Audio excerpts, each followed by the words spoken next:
안녕하세요. 오늘 지난주에 이어서 계속해서 산상수훈 네 번째 시간이거든요. 오늘은 8고 마지막 여덟 번째 의를 위하여 박해를 받는 사람에 대해서 우리가 함께 나누었으면 좋겠습니다.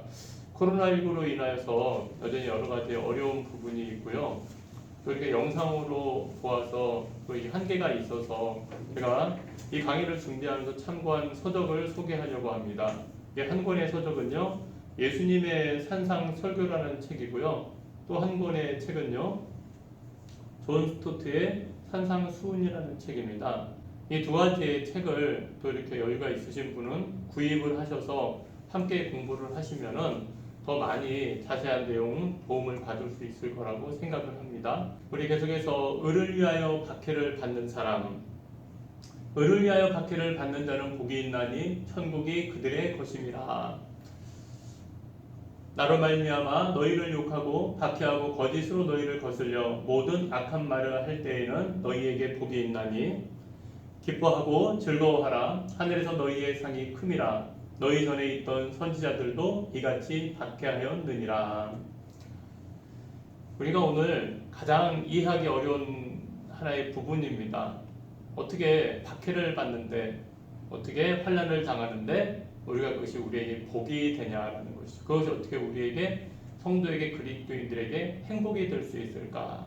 그것을 우리가 이 과를 공부하면서 좀 깨닫는 시간이 되었으면 좋겠습니다.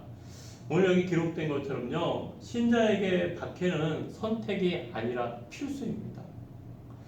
예수님을 따르는 자의 마지막 모습의 특성, 그것은 바로 박해받은 자의 모습입니다. 불신자들 속에서 섞여 살다 보면은요, 신자들이 겪게 되는 하나의 삶의 모습이기도 합니다. 예수님을 믿는 일에는요, 희생과 대가가 지불이 됩니다. 그래서 심지어는 순교를 당하기까지도 합니다. 의를 위해서 박해를 받는다는 것은요, 내가 잘못해서 받는 박해가 아니라 예수님의 제자이기 때문에 받는 박해를 의를 위한 박해라고 말합니다. 그러므로 참 예수님의 제자라면요, 세상을 살면서 불신자들로부터 당하는 이 박해가 그런 의미에서 선택이 아니라 필수라는 거예요. 그리고 예수님의 제자가 되기 위해서는요, 그 십자가를 지고 예수님을 따라야 한다고 분명히 말씀하고 계시죠. 그래서 빌립보서 1장 29절에도 기록되기를요, 그리스도를 위하여 너희에게 은혜를 주신 것은 다만 그를 믿을 뿐 아니라 또한 그를 위하여 고난도 받게 하려 하심이라. 그리고 하나 더 살펴보면은요, 디모데후서 3장 12절에도요, 우리 그리스도 예수 안에서 경건하게 살고자 하는 자는 박해를 받으리라. 실제로 예수님 자신도 이러한 박해를 받으셨고요. 그리고 예수님의 제자들도 이러한 박해를 받았습니다. 그렇다면 우리가 성도로서, 그리스도인으로서 박해를 받을 때 어떠한 자세로 우리가 대처를 해야 되냐는 거예요. 그런데 오늘 말씀해 볼 때는 기뻐하고 즐거워하라는 거죠. 이것이 우리가 말씀을 이해하는 중요한 하나의 포인트가 됩니다. 어떻게 박해를 당하고 고난을 당하는데 기뻐하고 즐거워하냔 말이에요. 하지만 역설적으로 이것만큼 그리스도인의 특성, 그리스도인의 구별된 삶의 모습을 보여주는 것이 없다는 거죠. 우리가 일반적으로 누군가에게 박해를 당하게 되면 어떤 반응을 보일까요? 분개를 하고, 때로는 낙심을 하고, 때로는 우리 마음 안에서 복수심을 갖게도 된다는 거예요. 다시 말해서 우리가 예수님의 말씀처럼 반응할 수 있다는 것은요, 인간적인 본성과 능력으로는 불가능하다는 거예요. 왜냐하면 우리가 박해를 바라보는 관점이 달라져야 하고요, 우리가 박해를 받는 의미를 깊이 깨달아야지 가능하기 때문에 그런 거예요. 그래서요, 우리가 기뻐하고 즐거워해야 되는 분명한 두 가지의 이유가 있어요. 첫 번째는요, 우리가 기뻐하고 즐거워해야 되는 것은 내가 예수님을 위해 박해를 받고 있다는 뜻은 내가 진짜 그리스도인이 되었다는 확실한 증거이기 때문에 그런 거예요. 이것만큼 확실한 증거가 없다는 거예요. 박해받는 것을 통해서 우리가 그리스도임이 증명이 되는 거예요. 저도 군 생활하면서요, 군대를 갔는데 교회 다니는 사람이 아무도 없어요. 당연히 아무도 교회 가는 것을 좋아하지도 않고 즐거워하지도 않았습니다. 그리고 엄청나게 보이지 않게 정신적으로 육체적으로 고통을 줬는데요, 마지막에는 궁극적으로 하나님에게 인도해 주셨을 때 그들이 간증하기를 너 정말 진짜 그리스도인이구나 라는 이야기를 듣게 됐어요. 저는 거기서 생활하면서 깨닫게 되는 건 세상의 사람들도 우리 안에 있는 믿음을 본다는 거예요. 이게 진짜인지 가짜인지를 본다는 거예요. 근데 그게 어렵고 힘든 일을 통해서 우리 안에 있는 믿음이 진짜인지 가짜인지가 드러난다는 거죠. 그런 의미에서 이 박해를 받고 있다는 것은 진짜 그리스도인이 되었다는 확실한 증거다라는 의미가 돼요. 그리고 계속해서요. 두 번째 우리가 기뻐하고 즐거워해야 되는 것은 하늘에서 받을 상이 크기 때문에 그런 거예요. 그렇잖아요. 우리가 이 땅에서도 무언가를 열심히 해서 상을 받는다고 하면 얼마나 즐겁고 기쁘겠어요. 하나님 앞에도 여러분들 마찬가지예요. 박해를 받는다는 의미는요. 지금 현재 이 땅에서는 많은 것들을 잃어버리는 것을 의미하죠. 심지어는 목숨을 잃어버리기도 하니까요.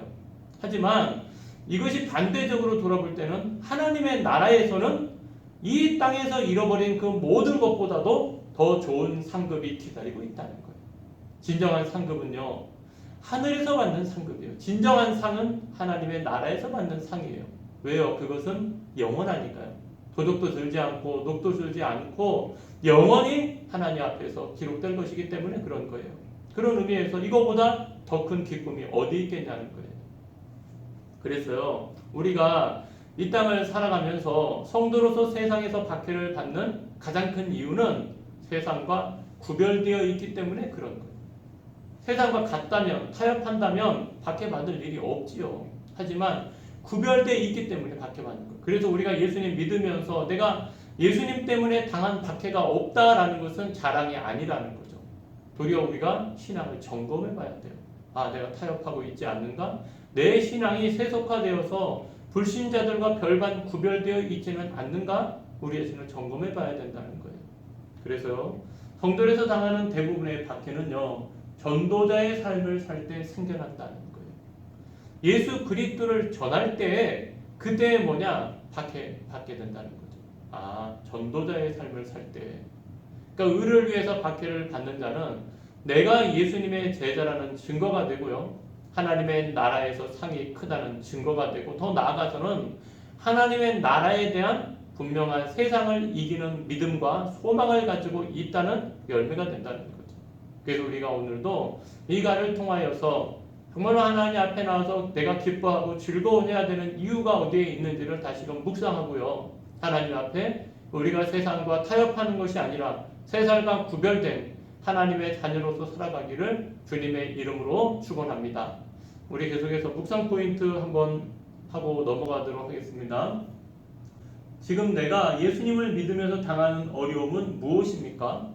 내가 삶에서 타협하고 살아가고 있는 부분은 무엇입니까? 잠시 영상을 멈추시고요. 우리가 잠시 우리의 삶을 돌아보고 묵상하는 시간 갖도록 하겠습니다.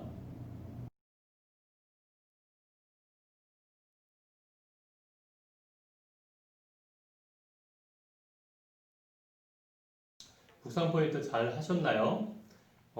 지금요, 우리가 지금까지 살펴본 그 팔복에 대해서 종합 정리하는 그런 시간을 가져보려고 해요. 그래서 팔복의 결론은 그리스도인의 행복이다. 예수님께서요, 예수님 믿는 사람이 복이 있다고 말씀하신 이유는 무엇일까요? 그것은요, 바로 우리가 천국을 소유한 사람이기 때문에 행복한 사람이라는 겁니다. 예수님이 말씀하시는 진정한 복은 천국이에요. 그래서 팔복의 처음과 나중이 천국이 그대의 것이기 때문이다라는 말로 되어 있는 것은 우연의 일치가 아닙니다. 그래서 팔복의 나머지 6가지 복도요, 천국을 구체적으로 설명하고 있는 것이에요. 그렇다면 천국을 소유한다는 의미는, 들어간다는 의미는 구체적으로 무엇을 말씀하고 있을까요? 우리가 저번에도 보았던 것처럼 팔복의 내용에 그 1층 심령이 가난한 자와 8층 의를 위하여 박해를 받는 자는 천국이 그들의 것이며 라는 그런 하나의 가로의 역할을 하고 있고요. 나머지 2층부터 7층까지 두 번째 복부터 7번째 복까지는 그 내용에 대해서 기록을 하고 있는 거죠. 그래서 팔복의 내용은 천국이다 라고 표현되어 있어요. 그래서 그렇다면 이 팔복을 통해서 천국은 어떤 곳이냐? 우리가 성도로서 이 땅에서 또 장래 하나님의 나라에서 누릴 그 천국은 어떤 곳이냐? 그것이 바로 이 두 번째 복부터 설명이 되어 있는 거예요. 그래서 천국은 하나님의 유로를 받는 곳이고요. 천국은 땅을 기업으로 받는 곳이에요. 그리고 천국은 배부른 곳이고요. 천국은 하나님의 자비를 받는 곳이기도 합니다. 그리고요, 천국은 하나님을 보는 곳이고요. 천국은 하나님의 아들이라 불리는 곳입니다. 그래서 하나님 앞에 나와서 우리가 지금까지 살펴본 팔복의 내용의 핵심은 뭐냐? 한마디로 천국이다. 예수 믿는 자에게 주어지는 복은 무엇입니까? 바로 천국입니다. 그리고 천국의 핵심은 하나님이시고요. 천국을 소유하는 것은 하나님과 바른 관계를 맺는 데서 시작된다는 것을 우리가 깨달아야 된다는 거예요. 그래서 우리가 그렇다면은 천국은 하다 보니까 그것이 그럼 장래, 앞으로 미래적으로 이루어질 그 천국만을 의미하는 것이냐? 절대 그렇지 않아요. 우리가 두 번째로 볼 수 있는 건 뭡니까? 천국은요, 현재적이면서 미래적이라는 거예요. 그러니까 이 말의 의미는 팔복은 예수님을 믿는 즉시 받는 복이기도 하고요, 장래의 영혼이 받을 복이기도 하다라는 말씀이에요. 그러니까 현재 천국은, 현재에서의 천국은 부분적이에요. 하지만 미래에서 누릴 천국은 완전한 거예요. 다시 말해서 예수님을 믿는 즉시 들어가는 곳이기도 하지만 천국은 동시에 영원히 들어가는 곳이에요. 그래서 우리가 예수님을 믿는 우리가요, 하나님과의 교제의 복에 들어가지만요, 뭐 예배를 통해서, 때로는 기도를 통해서, 때로는 찬양을 통해서, 하지만 그것은 장래, 미래에 우리가 누릴 그 교제에 비하면은 굉장히 맛보기에 불과한 거예요. 가장 중요한 것은 현재에도 그러한 기쁨과 즐거움을 우리가 누리고 산다는 거예요. 다만 지금은 희미하게 보일 뿐이에요. 하지만 장래에는 분명하게 하나님을 보게 되겠죠. 따라서 우리가 이 팔복의 구절을 잠시 보면은 현재적이고 미래적이다. 첫 번째하고 여덟 번째에 보면은 그들의 것이며라는 것은 현재 시제예요. 하지만 두 번째부터 일곱 번째까지는 받을 것이며 다 미래 시제예요. 그래서 팔복은 현재적이기도 하고 미래적이기도 하구나. 그래서 우리가 지금 천국의 기쁨을 누리고 있지 못하는 자는 영원한 천국의 기쁨을 누리지 못할 것이라는 거예요. 그러니까 현재적이고 미래적이라는 이 말의 의미는 내가 현재 그 하나님의 나라에 대한 기쁨을 누리고 있는 자이어야 된다는 거예요. 그게 믿음의 사람이에요. 장래에 누릴 그 소망을 바라보면서 현재는 내가 행복하지 않고 현재는 내게 고통만 있다, 그 의미가 아니라는 거예요. 그러니까 우리가 조금 쉬운 예로 어머니가 시장 가잖아요. 너 집 잘 보고 있어. 너 집 잘 보고 있으면 내가 가서 너 좋아하는 이거 사가지고 다시 올게. 그렇게 약속을 하고 간단 말이에요. 그럼 집에서 기다리는 아이는 어떠한 마음일까요? 엄마가 이거 사가지고 오겠지? 그거 내가 지금 현재 손에 쥐고 있지도 않고 누리고 있지도 않지만 그 옷을 엄마가 가지고 올 그것을, 그 약속을 생각하면서 그걸 뭡니까? 기쁨으로 기다리잖아요. 그래서 뭐 청소도 해놓고 숙제도 해놓고 엄마가 오는 것을 기다리지. 그것이 뭐냐? 현재에 누리는 거예요. 아직 받지는 않았어요. 하지만 어머니가 가지고 오실 그것을 생각하면서 누릴 소망을 가지고 있는 것처럼 이 땅에서 사는 성도가 누려야 될 기쁨이 그와 같다는 거예요. 예수님께서 다시 오실 그때 완성될 하나님의 나라가 새하늘과 새 땅을 통해서 우리에게 임할 때 그때에 누릴 기쁨, 내가 주님의 나라에 들어가서 영원히 누릴 기쁨을 생각하면은 현재의 삶 가운데도 어떤 어려움과 고난이 와도 기뻐할 수 있는 것, 그것이 성도가 누릴 수 있는 행복, 세상의 사람들은 알 수 없는 우리가 가지고 있는 비밀이라는 거예요. 그런 의미에서요, 예수님이 이 땅에 오신 목적은요, 천국을 우리에게 주시기 위해서 오신 것이에요. 그리고 우리에게 참된 행복, 곧 영원한 행복을 주시기 위해서 오셨다는 거죠. 그러니까 이 땅에서도 그 예수님을 믿음으로 행복하게 하시고 장래 하나님의 나라에서도 누릴 영원한 행복을 바라보면서 살도록 만들어 주신다는 거예요. 그래서 우리가 이러한 천국에 들어가기 위한 행복한 삶을 살기 위한 유일한 조건은 무엇일까요? 바로 예수님을 믿고 회개하는 것이에요. 그래서 마태복음 4장 17절에도 우리가 한상수 설인에 보았던 것처럼요, 이때부터 예수께서 비로소 전파하여 이르시되 회개하라 천국이 가까이 왔느니라 하시더라. 그러니까 예수님의 공생의 사역을 시작하시면서 회개하라 천국이 가까웠다 주장하시고 말씀하시고 이제 산상수훈을 통해서 그 천국이 어떤 곳인지를 가르쳐주고 있다는 거죠. 그런 의미에서 그리스도인은 신앙인은 하늘 행복을 가지고 이 땅을 살아가는 사람들, 그들이 바로 예수님을 믿는 사람들이라는 거예요. 지금 이 순간 우리의 삶의 자리에도 여러 가지 어려운 문제가 있을 겁니다. 또 남에게 말은 하지 못하지만 내가 당하는 고통도 있을 거예요. 하지만 내 안에 이 믿음이 있다면, 그 예수님을 바라본다면 오늘도 장래에 누릴 영원한 소망으로 인하여서 오늘 하루도 우리가 기쁨으로 이것을 넉넉히 이기고 나아갈 수 있다는 거죠.